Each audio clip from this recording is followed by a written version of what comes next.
magnetic sights woven into their bows, and they have all the counterweights. They're for sport. A war bow, you see the enemy, you relax, push, pull, and hit the stick. Did you see that? I hit the stick, clap. Thank you. No, just her. Now my other trick is I can shoot ice creams out of people's hands.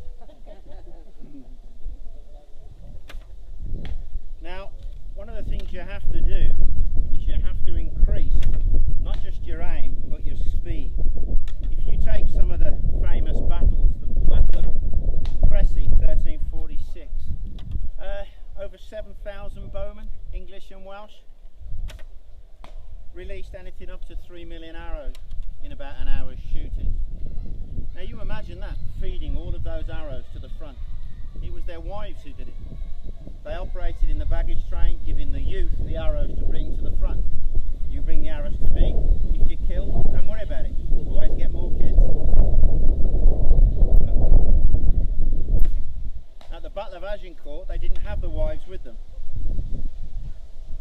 And it was the youth who actually had to really take care of the arrows.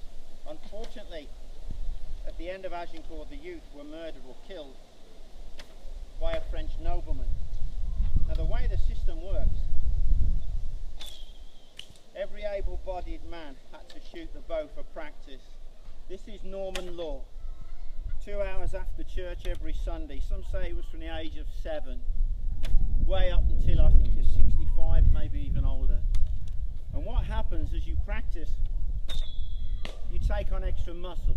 Now what I've found, I've been shooting for decades, is you push open your breastbone and you anchor extra muscle on it. The base of your spine, you anchor muscle around it, and all the way down the side here you have this extra muscle. Also rippling stomach muscles, thighs to die for. I just thought I'd add that one in.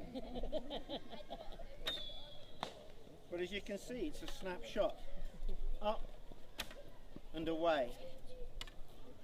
Now the distance these will go, my record is over 300 yards, old-fashioned yards.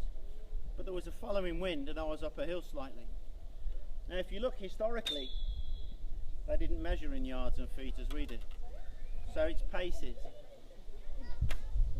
Agincourt, they began to shoot, so I understand, about 200 paces from the enemy.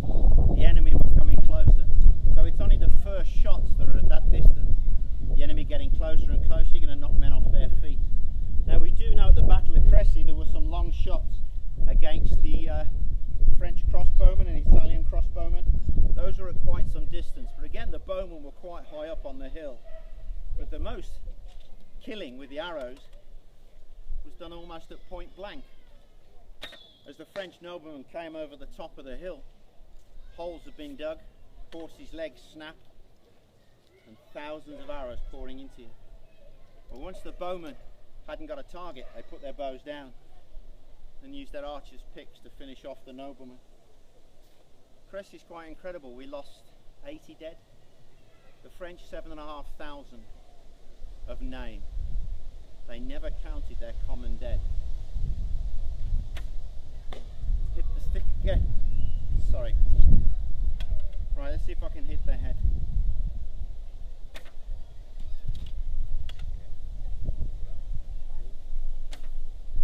One of the problems you have is these bows, because it's quite a heavy bow, they kick back. So just anchor in a little bit. You relax, just lean into him, and you'll compensate for it flicking back. I think that'd do it. Pardon? Oh, I don't know. I just count. I think it's about 30 paces. Yeah. The Olympics, 70 metres they shoot, which is quite a round. I can shoot at that, but that puts me over by where that tree is there, and I sometimes kill people here. So the council have asked, can I not do that? Yeah.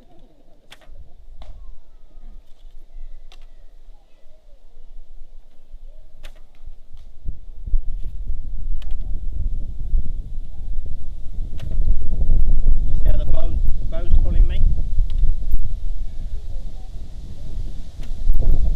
Really have to lean into him to stop him whipping you around.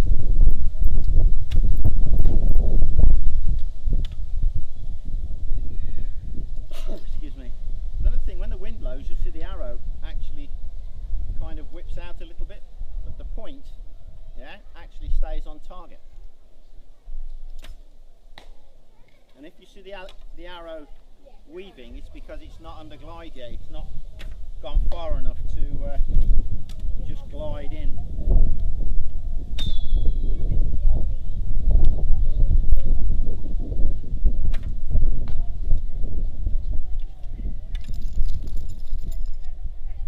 Oh yeah, they never did this, right?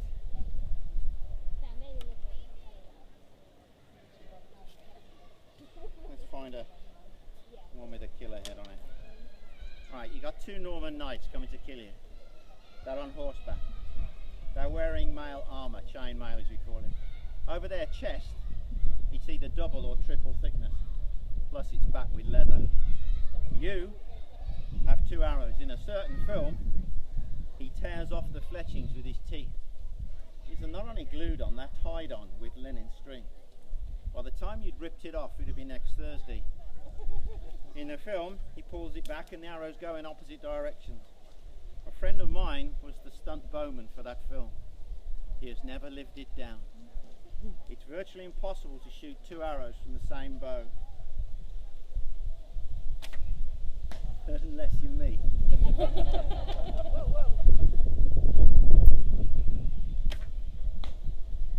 I look down some of the shafts of my arrows and they're bent like a donkey's hind leg, but they'll still shoot.